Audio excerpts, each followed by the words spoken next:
Olá, meu nome é João Paulo de Abrão Militão. Eu sou bolsista do PET, da UFC, no campus Sobral. Hoje eu vou explicar, de fato, como a gente vai programar em Java, né? Como é o processo de programar em Java, o início da sintaxe, a introdução a Java em si, e como criar o seu primeiro projeto no Java, né? Aqui do Eclipse, que é a ideia que a gente vai utilizar. A ideia que a gente pegou, como eu já falei, foi o Eclipse, né? E tem algumas maneiras de a gente criar o nosso projeto em Java. A gente pode ou usar aqui, né? Ou vir em File, New, Java Project, né? Que você coloca o nome do seu projeto. A gente pode colocar curso de técnicas, né? Mas pode ser qualquer nome também, vou colocar, fica mais fácil, curso de técnicas, né? Então, Next, nosso projeto foi criado, e o Finish, né? Só que dentro do nosso projeto não vai ter nenhum arquivo ainda. A pasta de SRC, que significa Source, não está vazia. Então a gente vai criar a nossa primeira classe, né? Para a gente criar a nossa primeira classe, a gente vai vir aqui, que é a nossa primeira classe. A gente vai dar o nome para a classe de simplesmente main, vai ser a nossa classe principal. E vamos clicar nessa checkbox, dizendo que a gente quer uma classe e um método principal. Isso aqui é para gerar um método principal, né? Após clicar aqui, a gente vem em Finish, a gente vai ter o nosso primeiro arquivo em Java, né? Essa classe principal vai ter uma estrutura básica que eu vou explicar agora para vocês, que é bem simples, na verdade. Tem a designação do pacote, que eu coloco package e o nome do pacote, né? Como eu vou escolher lá no início, falei curso de técnicas, então a gente coloca curso de técnicas, né? Dá para ver pelo gerenciador de arquivos aqui.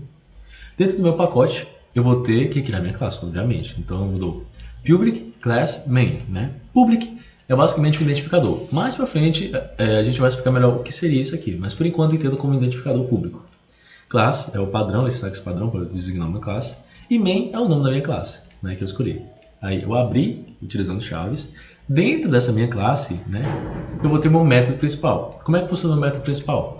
Ele vai ter alguns identificadores, basicamente public, static e void, que são os identificadores da minha classe principal, que a minha classe principal é chamada de main, né? Assim como em C, como Python, aqui várias outras linguagens, por padrão, método ou função vai ter na frente seguido um parêntese. Então aqui a gente vai ter também um parêntese. Ó. Então, método main, a gente vai ter como parâmetro um vetor de strings. Né? Basicamente isso aqui significa que dentro do meu método principal eu vou ter um vetor de strings. Eu vou poder digitar qualquer texto aqui dentro. Dado isso, vamos explicar alguns comandos básicos aqui em Java, só para a gente dar uma introdução inicial aqui. Para a gente gerar uma saída, ter um output texto no terminal, a gente pode simplesmente digitar system.out.print, né? Caso a gente queira por a linha, a gente dá um ln aqui. Né? Meu código principal, para mim poder gerar uma saída aqui dentro de Java. Né?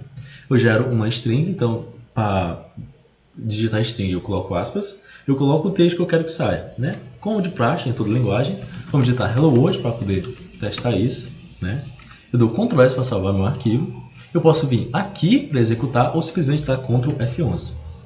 Como se esperado, no terminal eu tive Hello World, né? Vou só posicionar isso aqui abaixo para poder chegar melhor mais para frente. Certo, dada essa saída, agora vamos dar uma visão geral de como é a sintaxe do Java, certo? De início, acho que é interessante a gente falar um pouco sobre variáveis. Para escrever variáveis em Java é relativamente simples. Basicamente, a gente vai colocar o tipo de dado que a gente vai usar, por exemplo, int, o nome da minha variável, por exemplo, n, e o valor, caso eu queira já atribuir um valor. Caso não, eu posso parar por aqui e dar um ponto e vírgula. Todo final de sentença em Java tem que terminar com ponto e vírgula. Caso eu queira atribuir um valor para essa variável, eu dou igual, que é um operador de atribuição, e coloco o valor que eu quero, por exemplo, 1. Isso é uma declaração de variável, do tipo inteiro.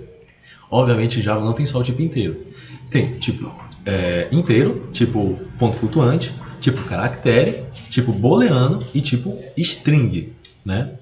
O string seria o quê? String seria um texto, de fato, seria um vetor de caracteres. Assim como em C também tinha, mas utilizando uma classe lá, uma biblioteca específica. No caso aqui, para valores inteiros, eu vou ter alguns tipos de dados. Eu vou ter short, eu vou ter o byte, que é o menorzinho, né, que tem só 128 de intervalo. Eu vou ter o int, obviamente. Eu vou ter o long. Todos esses são valores inteiros. Qual a diferença entre eles? É um intervalo que eu tenho para poder usar aí dentro, né? Long, obviamente, é o maior de todos. Eu posso ter um intervalo bem grande. Por exemplo, se eu quiser calcular um vetorial bem grande, é legal usar o long. Mas geralmente o int já supre todas as nossas necessidades. Né? Eu vou colocar agora na tela uma tabela com todos os tipos de dados que a gente tem. E com isso, vai dar para entender melhor com esse lance de intervalos que eu estava querendo explicar. Além dos inteiros, eu vou ter os pontos flutuantes, né? Que vai ser basicamente float, e double, né? Novamente, a diferença seria o quê? A diferença é que double tem o maior intervalo de números, caso eu queira usar. Então, por exemplo, eu vou usar float n, né? É o tipo de ponto flutuante, ou seja, pontos com vírgula. Além do ponto flutuante, eu vou ter o caractere, que é char. E além do caractere char, eu vou ter também o string, né? Você pode estar estranhando um pouco que o string está começando com S maiúsculo, né? Ele começa com S maiúsculo, diferente de todos os outros tipos, porque ele não é um tipo nativo. Ele é uma classe, né? Uma classe em Java que já vem por padrão. Por isso que ele começa com S. Qualquer outro tipo, por exemplo, o int, ele vai começar com letra minúscula, assim como float, double e char.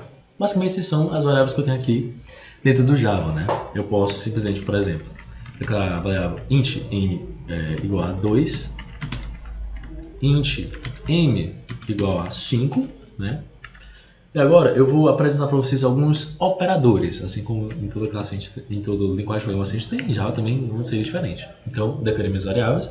Quais são os meus principais operadores? Assim como qualquer coisa, né? Como qualquer linguagem de programação, vou ter os operadores de aritmética, você vai fazer qualquer cálculo aritmético, atribuição, como eu já falei, comparação e os lógicos, né? Por exemplo, se eu quiser um atalho para mim imprimir algo na tela, seria sys alt, Ctrl espaço e Enter. Pronto. Caso queiram agilizar um pouco o processo, né? Eu vou, por exemplo, imprimir n mais m. Daí, se esperar que quando eu dê Ctrl F11, eu vou ter 7, né? Que é 2 mais 5, certo? Com isso, eu posso ter vários outros operadores. Eu poderia ter esse operador de som, para subtração é menos, para multiplicação é asterisco, para divisão é barra, e para caso eu queira calcular o resto, é o porcentagem. Esses são os principais operadores aritméticos. Tem mais alguns, mas de início eu vou para esses 5 principais, certo? Para mim, os operadores de atribuição, né, os principais, obviamente, é o igual, né? Caso eu queira falar que algo é igual a outra coisa, eu uso esse operador. Mas, por exemplo, eu posso já misturar um operador de atribuição com um operador aritmético.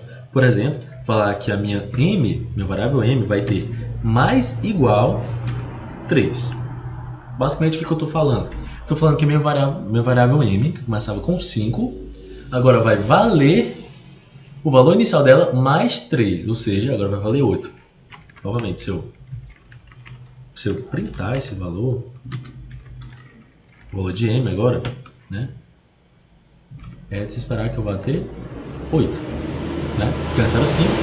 Isso aqui ele já atribui o valor somando. Novamente eu vou ter também subtraindo, multiplicando, dividindo, e enfim, né? Ele já atribui fazendo a operação aritmética. Às vezes agiliza bastante o processo fazer isso, né? Esses operadores de aritméticos e atribuição, né? Os de comparação vai ser interessante eu explicar com outra ferramentazinha, né? Agora a gente vai adentrar um pouco para ver uma das principais estruturas de qualquer linguagem de programação, que é a estrutura de condição, o clássico if, né? Como a gente vai digitar aqui o if? Basicamente a gente digita if, né? Vamos por padrão. Aqui dentro a gente abre e fecha parênteses e abre chaves. Fecha chaves, obviamente.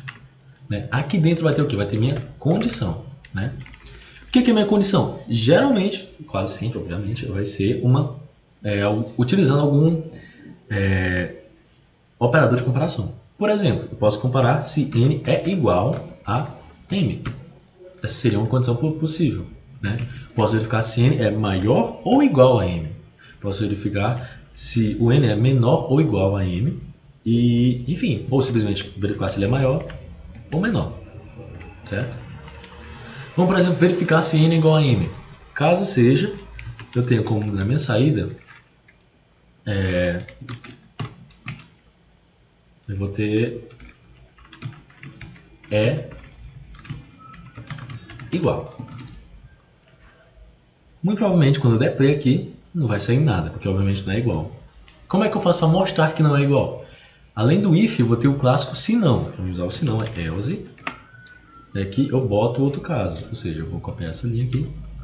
Vou colocar não é igual. Com isso, se eu der play, executar o nosso código, vou ter não é igual, como a gente esperar. Então, essa é uma ferramenta muito útil, né, que é a ferramenta de condição, o clássico if, né, que ele verifica alguma condição, caso verdadeira, ele vem para essa primeira cláusula, se não, ele vem para essa segunda cláusula, no caso. Bem simples utilizar a ferramenta de if else.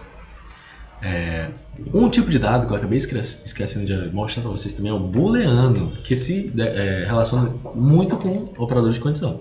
Né? Ele pode, por exemplo, booleano B, ele pode assumir simplesmente dois valores, true, obviamente, caso seja verdadeiro, ou false. Né? E tem suas utilidades quando eu estou mexendo com operações que envolvam condição, né? Ou qualquer valor booleano, true ou false. Né? Mas também tem esse tipo de dado, que pode ser útil dependendo do caso, né? Que é o booleano, que assume ou só true ou false. Né? Eu tinha esquecido de mostrar para vocês. Certo? Eu acho que por essa aula eu vou só explicar até as estruturas de condição. Né? Eu vou deixar para a próxima aula a gente ver um pouco sobre os laços de repetição, que se eu explicasse aqui, esse é um pouco corrido demais e eu queria que fosse bem explicado. Né? Então é basicamente isso, a nossa primeira introdução sobre o Java é relativamente simples, se você parar para prestar atenção. Por enquanto, a gente está programando de maneira estruturada, mas Java em si é feito otimizado majoritariamente para uma programação orientada a objeto. Mas de início, vamos programar estruturadamente. Né? É isso, vocês já sabem como exibir valores, como utilizar variáveis, como fazer uma ferramenta de condição e daí vai. E na próxima aula a gente vai ver um pouco como receber valores, como é que eu vou ter o meu input, e ver também um pouco sobre os loops de repetição, né, que são 3, o do while e o for. Então é isso. Na próxima aula a gente vê isso com mais calma. Obrigado e até a próxima aula.